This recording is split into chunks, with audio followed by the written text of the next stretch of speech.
Aujourd'hui, on démystifie 3 croyances sur le syndrome du côlon irritable. Premier point, le stress est-il la seule cause du syndrome du côlon irritable? Faux. Le stress peut aggraver les symptômes ou les déclencher chez certaines personnes. Mais le syndrome du côlon irritable est un trouble multifactoriel.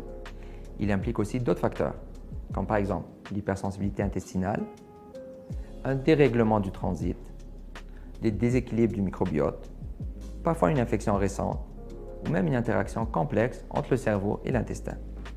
Donc, ce n'est pas juste dans votre tête. Deuxième point, faut-il toujours faire une colonoscopie pour diagnostiquer un syndrome du côlon irritable? Faux.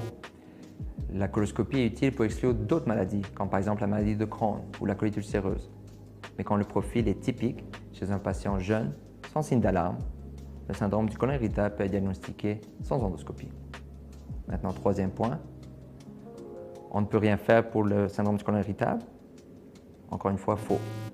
Même s'il n'y a pas de solution magique, il existe des traitements efficaces, comme une alimentation ciblée, des probiotiques, une médication ou parfois des approches comme l'hypnothérapie. Avec un bon encadrement, on peut améliorer les choses. En conclusion, le syndrome du côlon irritable est fréquent, réel, et une prise en charge adaptée aide à trouver une qualité de vie.